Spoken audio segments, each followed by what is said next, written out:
Welcome, students, to a Nirvan Science Fair where we explore, discover, and learn new concepts. And today's topic is reproductive health. WHO defines reproductive health as a state of complete physical well being, mental well being, social well being, and not merely the absence of disease or infirmity in all matters relating to the reproductive system and to its function and processes. Well, when we are talking about physical health, what we mean is complete physical health related to reproductive systems, processes, and functions. Similarly, in case of mental well-being, we mean a state of physiological wellness free from stress, pressure, and mental distress related to sexuality and reproduction. In case of social well-being, what we mean is the ability to lead a satisfying and safe social life, build meaningful relationships, and make informed choices. Next, we come to the problems and strategies related to reproductive health. The problems include overpopulation, that is high birth rate and rapid growth, sexually transmitted infections, which is due to the lack of awareness, spread of diseases like HIV/AIDS, maternal mortality, that is poor prenatal and postnatal care, unsafe abortions, teenage pregnancy, early marriage, lack of education, gender discrimination, that includes female feticide, preference for male children.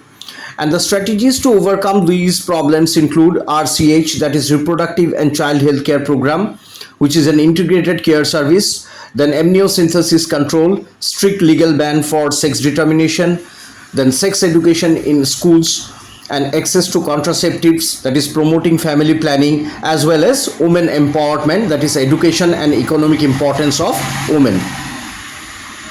As regards the family planning program, India was among the first countries in the world to initiate action plans and programs at a national level for total reproductive health. These programs were initiated in the year 1951. Later on, the program was renamed as Reproductive and Child Health Care Program. Next, we come to a very important topic of reproductive health, and that is amniocentesis. Amniocentesis is a fetal sex determination test based on the chromosomal pattern in the amniotic fluid surrounding the developing embryo. Now, how it is done? The procedure. Step number 1, it is done under ultrasound guidance to ensure fetal safety. A needle is carefully inserted to withdraw a small amount of amniotic fluid, and this fluid contains fetal cells and biochemical markers. In the second stage, the sample is analyzed by centrifugation. Centrifugation separates the fetal cells, and these fetal cells are cultured and karyotyped. Next is the information gathering, that is the chromosomal pattern is found out, and from this analysis of the sex chromosome confirms the fetal sex. Next, one very important point to highlight about this test is the statutory ban imposed upon it, because this test has been rampantly used to identify the sex of the fetus. And so we can say that amniocentesis has got both social and ethical impact. Initially, although it was designed to detect chromosomal abnormalities, but it has become a significant problem due to misuse for sex selection. And this has led to the imposition of a statutory ban on the test. Now let us watch a video to understand how it is actually done. I hope this video will give you a clear idea about how amniocentesis is performed. So watch it very carefully, students.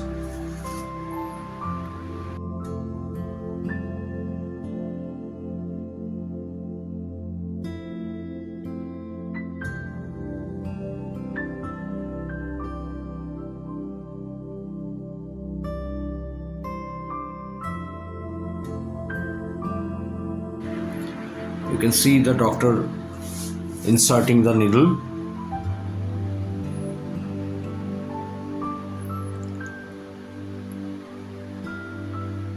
Yeah, this is the needle inside the uterus.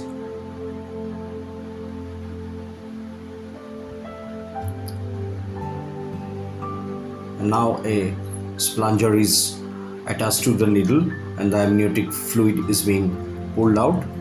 You can see the amniotic fluid being pulled out.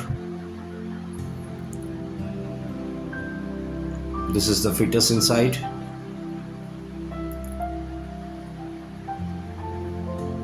Well, the procedure is complete, and the sonologist will now check whether the process has affected the fetus, and you can hear the heartbeat. Well, amniocentesis was legally permitted only for genetic disorders detection, that is Down syndrome, hemophilia, sickle cell anemia.